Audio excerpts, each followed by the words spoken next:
Casasola is a retired nurse and midwife. Since her certification in 2009 as a lactation consultant, more commonly referred to as a breastfeeding counselor, she has been working with expecting and new moms in learning the do's and don'ts of breastfeeding. The baby gets all the fluid requirements. Water, it quenches the thirst.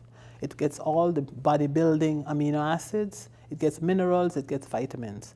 I have had mothers say, oh, it not tastes good because it's salty. Well, that's mineral salts that strengthens teeth and bones. So it's important for us to know and families to know that if you taste it and it doesn't suit your palate, it wasn't meant for you. It's for the baby.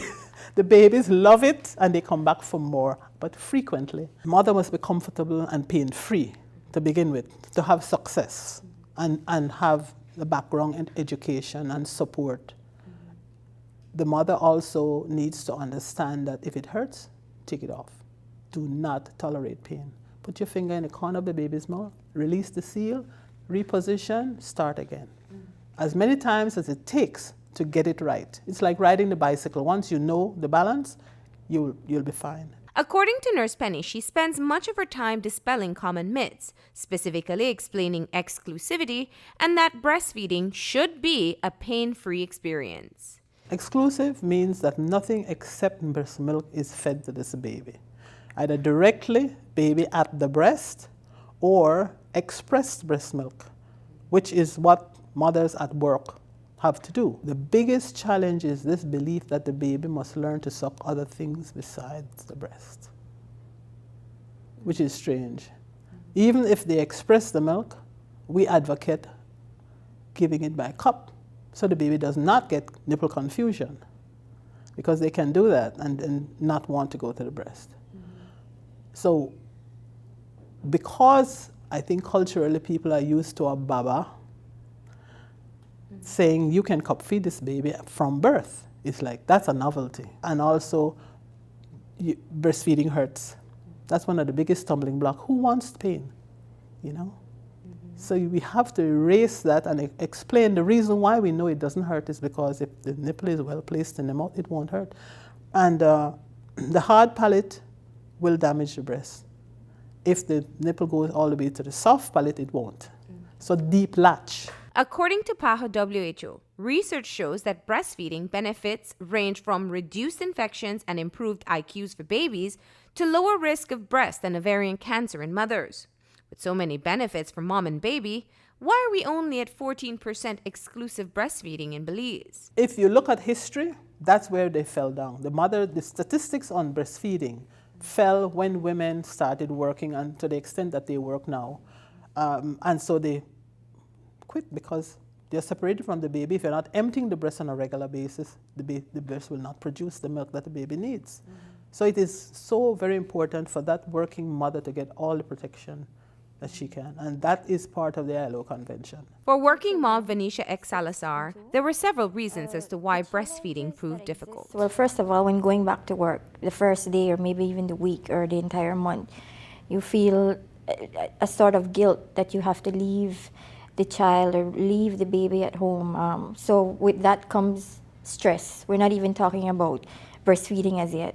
And then that separation and anxiety that you experience, being at work, being sometimes unable to concentrate because you're worrying about the little one, or thinking about how they're being cared for. The second thing is also managing your time to get your day-to-day work done and actually have to go and express your milk.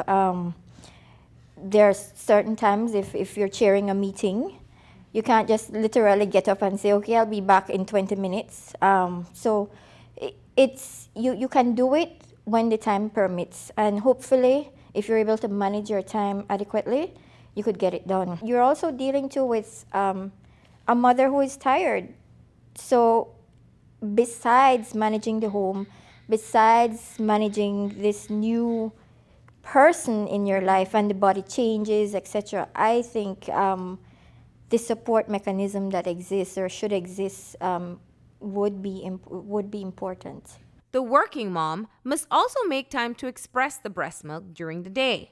This is where the employers can show their support. Being separated from the baby does not stop you from producing milk and supplying all the needs for that baby's nutrition. So you can have the baby with you.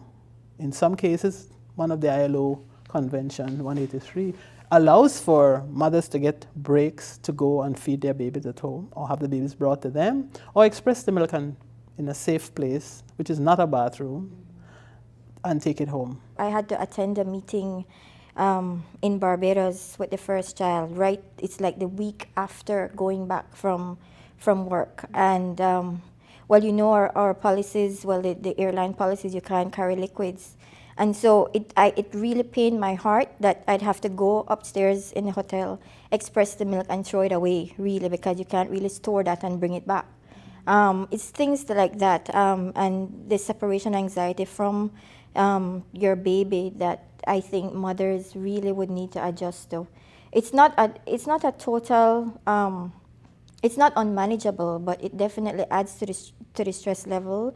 And I find that breastfeeding then, I only breastfed for an extra month after going back to work.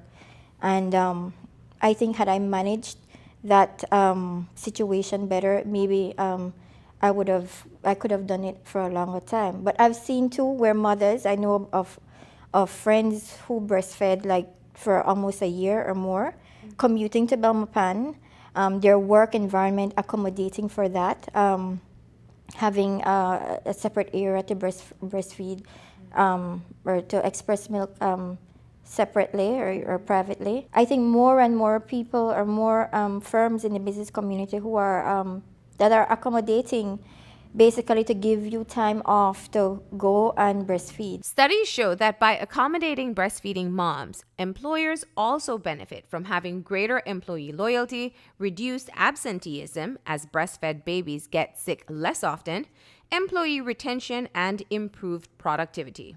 As for breastfeeding counseling, Venetia explains how working with Nurse Penny made her become a breastfeeding advocate. I didn't even know there was a lactation consultant that existed.